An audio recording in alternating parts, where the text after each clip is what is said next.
अपराजिता, राधा वल्लभ शेर। राधा वल्लभ शेर वंश। राधे राधे महाराज जी, आपके चरणों में कोटि कोटि प्रणाम।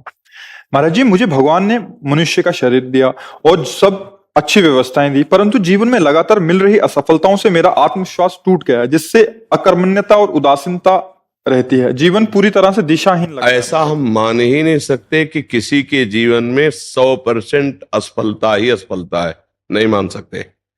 क्योंकि दिन है तो रात आएगी, रात है तो दिन आएगा, ऐसा हम नहीं मान सकते। आपके जीवन में सफलता और असफलता दोनों का चक्र चलता है, दोनों सबके जीवन में आते हैं। हाँ, आपकी मांगे इतनी बड़ी हैं कि उनकी पूर्ति करने के लिए आपके पास कर्म सामग्री नहीं है, इसलिए आत्मविश्वास आपका टूट रहा है।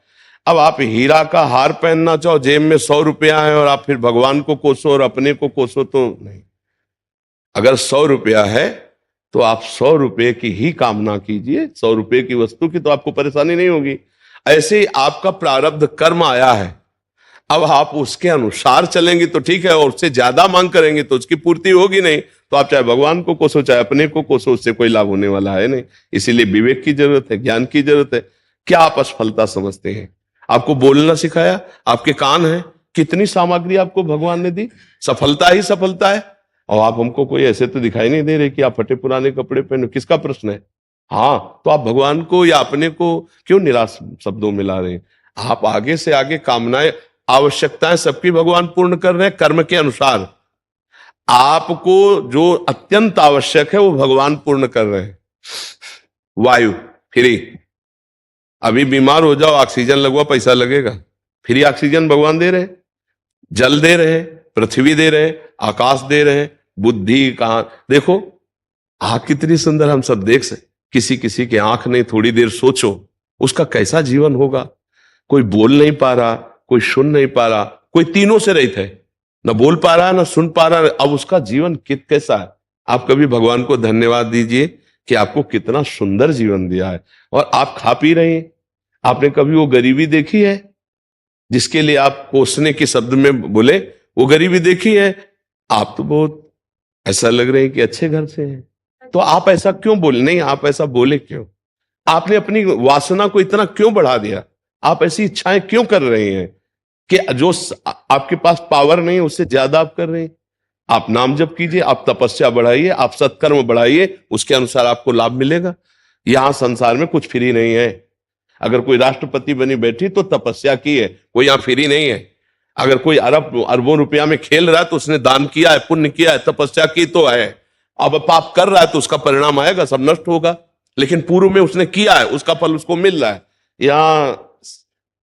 यहां एक पैसा भी फ्री नहीं है, हमारे कर्म के अनुसार ही हमें मिलता है, हमारे कर्म के अनुसार ही जाता है।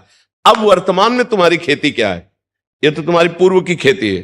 अब वर्तमान में आप क्या कर रहे हैं? महाराज जी, वर्तमान में खेती सब चीजों की वजह से, मतलब कोई भी काम शुरू करो उसमें मुझे उत्सुकता नहीं है। नहीं, यही गलती कर रहे हो। पूर्व की खेती तो बिगड़ी हुई थी हमारी, अब पूर्व को लेकर वर्तमान की बिगाड़ दे तो मूर्खता ही है ना। वर्तमान की खेती चकाचक करो, उत्साह संपन्न, मदीर्घ सूत्रम, क्रिया विधिज्ञम, व्यसने सुशक्तम, सूरम कृतज्ञम, दृढ़ सौहृदं च, लक्ष्मी स्वयं याति निवास है। तो ऐसे थोड़ी, उत्साह से संपन्न रहो, हर सफलता को प्राप्त करने के अंदर असफलता को रौंदते जाओ। एक बार असफल होंगे, 2 बार असफल होंगे, 3 बार असफल होंगे, चौथी बार मुझे ज्ञान हो जाएगा मैं क्यों असफल हो रहा हूं, और उसमें निकल जाएंगे। ऐसा नहीं कि किसी के भाग्य में इतने लिखा है कि हर बार असफल होता ही चला जाए, ऐसा कभी हम नहीं मान सकते। हमारा मनुष्य जीवन कोई पशु जीवन नहीं है कि हम केवल प्रारब्ध के अधीन है। हम नवीन कर्म करके नवीन प्रारब्ध की रचना करने आए हैं। हमें निराश नहीं होना, हमें नाम जप करना है, पवित्र चरित्र रखना है, दूसरों के अधिकार की रक्षा करनी है। क्योंकि आप किसी एक परिवार में होंगे, आपका कोई परिवार के सदस्य जन होंगे, उनके भावों की रक्षा करनी, उनकी सेवा करनी है, और सांसारिक उन्नति के लिए हमें प्रयासरत रहना है। अगर हम असफल हो जाते हैं व्यापार में, नौकरी में, प्रयास में, तो हमें निराश होकर नहीं बैठना, हमें फिर और उपाय करने हैं। किसी न किसी दिन सफलता हाथ लगी जाएगी। ऐसा नहीं है कि हम असफल होते ही चले जाएं। हम आपको एक शास्त्रीय दृष्टांत देते हैं। विद्यारण्य नाम के एक बहुत बड़े सन्यासी हुए हैं। वो गरीब ब्राह्मण के घर पैदा हुए थे, तो माता पिता के पोषण के लिए उनके पास व्यवस्था नहीं थी। तो वो चूंकि ब्राह्मणत्व में थे तो उन्होंने संतों का संग किया था, तो गायत्री अनुष्ठान किया। 24 लाख गायत्री का एक पुरस्चरण होता है। उन्होंने एक पुरस्चरण का अनुष्ठान पवित्रता से, गायत्री अनुष्ठान माता गायत्री का, कुछ नहीं मिला। दूसरा अनुष्ठान, तीसरा अनुष्ठान, चौथा 23 पुरस्चरण की, 24 लाख गायत्री के 23 पुरस्चरण किए। अब माता पिता पधार चुके थे, यौवन अवस्था से ऊपर अवस्था क्रॉस कर गई थी, गायत्री अनुष्ठान करते करते हार गए और उन्होंने सन्यास लिया। जीव ही सन्यास लिया तो आद्याशक्ति देवी गायत्री प्रकट हो गई और उनका बेटा, यहां से लेके ब्रह्म पदवी तक तू मांग, अभी तुझे दे दूंगी। तो उनका माता, अब तो मैं सन्यासी हो गया, जब मैं धन मांग रहा था तब आप क्यों नहीं आई? तो उनका, तुम्हारे 24 ऐसे महत पाप थे, 23 पुरस्चरण से वो सब नष्ट हो गए, एक और बचा था तो सन्यास ले लिया, उससे वो नष्ट हो गया। अब तुम देवराज इंद्र पद का, कुबेर का खजाना मांगो तो मैं दे दूंगी। बोले अब सन्यासी हो गया, मुझे इसकी जरूरत नहीं है। तो इससे हमको ये मिला कि जब तक हमारे पूर्व के पाप हैं तो वो हमको उन्नति में बाधा डालते हैं, हमारा प्रयास असफल हो जाता है। तो हमको साथ में भजन ही करना है, भजन भी करना है। हमें इसीलिए कहते हैं राधा राधा राधा राधा, कृष्ण कृष्ण हरि हरि, राम राम। जो नाम तुम्हें प्रिय हो भगवान नाम, वो नाम जप करो, क्योंकि वो नाम तुम्हारे उन पापों को नष्ट करेगा। 24 पुरस्चरण मतलब एक तरह से हुए, 23 पुरस्चरण एक सन्यास, तब वो निष्पाप हुए। तो अपने लोगों के पास कितना होगा पाप? 4 माला जपे, काम नहीं बना तो अश्रद्धा हो गई। सोचा ऐसा नहीं है, वो 4 माला फ्री नहीं जाएगा, वो 23 पुरस्चरण फ्री नहीं गए। 24वां सन्यास लेते ही माता जी साक्षात प्रकट हो गए, कहा आप जो मांगो। तो उन्होंने कहा, बहुत बड़े महापुरुष हुए हैं विद्यारण्य सन्यासी जी, उनके बड़े बड़े ग्रंथ हैं, बहुत उच्च कोटि के महापुरुष हुए। तो हमारी ये प्रार्थना है, असफलता में हमको निराश नहीं होना, हमें रौंदना है इस असफलता को। हम मनुष्य देह प्राप्त करके भगवद अंश है, हम कोई पशु नहीं है कि हम असफलता में बस झुक गए, उत्साहहीन हो गए, भगवान से अश्रद्धा हो गई, जीने से अश्रद्धा हो गई और क्रियाओं से अश्रद्धा हो गए। ऐसा नहीं, हर बार हम लड़ेंगे, एक बार विजयी होंगे।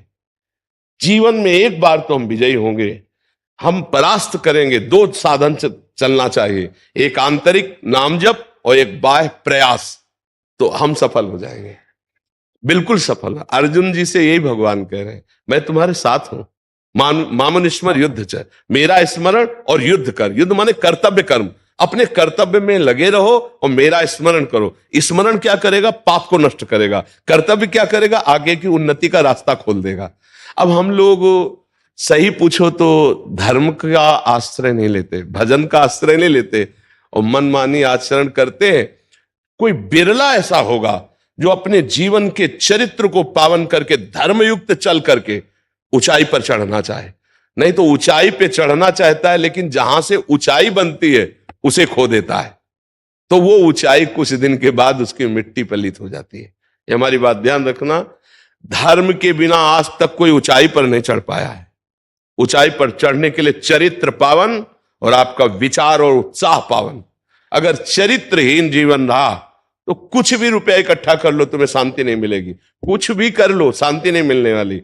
ये हमारा धर्म प्रधान देश है, ऐसा नहीं रहा है। और अब जो है नवीन पीढ़ी इस बात, धर्म क्या है किस, इससे कोई मतलब नहीं रह गया। चरित्र क्या है, इससे कोई मतलब नहीं रह गया। अब आप जैसे कहो कि ऐसा कैसे कह सकते हो चरित्र नहीं, तो आप हमें बताओ, आज इस लड़के से बॉयफ्रेंड गर्लफ्रेंड वाला जो संबंध चलता है, फिर इसके बाद एक शब्द आया है ब्रेकअप, फिर आया नवीन बॉयफ्रेंड, फिर आया है ब्रेकअप, फिर आया नवीन। अब जो हंसी में उनसे बात पूछो तो बोले 9 गर्लफ्रेंड, 10वीं, वो 10। इसको आप क्या कहेंगे? ये क्या हो रहा है हमारे समाज में? इसको क्या कहा जा रहा है? इसको बॉयफ्रेंड गर्लफ्रेंड को कुछ दिमाग में नहीं रखा जा रहा है, लेकिन अपवित्रता का संचार हो रहा है कि नहीं हो रहा? देह अपवित्र, मन अपवित्र, विचार अपवित्र, चरित्र अपवित्र नहीं है। हम मानते हैं दोस्ती करो, मानते हैं, लेकिन एक को स्वीकार करो और माता पिता की सहमति से पाणी ग्रहण करके फिर गृहस्थी धर्म का, तो वो पवित्र जीवन हो जाएगा। हम इस पक्ष में नहीं जाते हम इस पक्ष में, आज का जैसा समय है, अगर आपको दोस्ती भी करनी है तो एक से करो, खूब पहले परिचय बना लो, फिर एक से करो, और फिर दोनों माता पिता की शरण में हो कि हम लोगों ने दोस्ती की, यदि आपका अनुमति हो, आपका आदेश हो, और आजीवन फिर ब्याह करके घर गृहस्थी। ये कौन सा चरित्र है? हम दोस्ती के लिए नहीं रोकते, करो दोस्ती। शास्त्रों में सब वर्णन आया है, पिता ने छूट दे दी, आप वर स्वयंवर क्या है, स्वयंवरो, स्वयंवर का वर्ण करो, वर्ण कर लिया। माता पिता को भी चाहिए कि ज्यादा उसमें न पड़े, अपने बच्चों के सुख में सुखी रहना सीखें, बच्चों को जिसमें सुख मिले। पर आज के बच्चे इन बातों को बहुत हल्के में ले रहे हैं, समझ नहीं रहे। तो उससे क्या हो रहा है, बच्चों की प्रवृत्तियां बिगड़ गई। अब वही बच्चे जब वर वरेंगे ना, तो वो ब्रेकअप वाला अभ्यास वहां भी आ जाएगा। तो ना वो पति पत्नी से आजीवन भाव रख पाएगा, ना वो पत्नी पति से आजीवन भाव रख पाएगा, और दोनों के जीवन व्यर्थ हो जाएंगे। इसलिए हमें लगता है कि अगर चरित्र पावन रखा जाए और हम धर्म पूर्वक चले, नाम जप करते हुए, और अपने कर्तव्य का पालन करें, तो उत्साहहीनता कभी नहीं आएगी। असफलता में भी उत्साहहीनता नहीं आएगी। हम सफलता को एक दिन चूमेंगे, एक दिन उसको प्राप्त करेंगे। हमारी बात को अच्छे से समझ लीजिएगा। प्रश्न तो आपका है, लेकिन लगभग प्रश्न ये सभी का है। ये प्रश्न लगभग सभी का समाज का है, और ये लाखों लोग सुनते हैं, इसलिए हम इसको विस्तार से कह रहे हैं। चरित्र पावन, उद्देश्य महान, नाम जप, कर्तव्य का पालन, विजयी ही होगे कहीं भी हो। पूर्व का कर्म आपको बाधा पहुंचाने के लिए आएगा, तो हमारे पास नाम है, हम उस नाम से उसको मिटाएंगे। जो नाम जप कर रहे हैं ना, उस भजन बल से उसको मिटाएंगे। वो भजन बल से नष्ट होता है, बाहरी व्यवहार से नष्ट नहीं होता है। जी।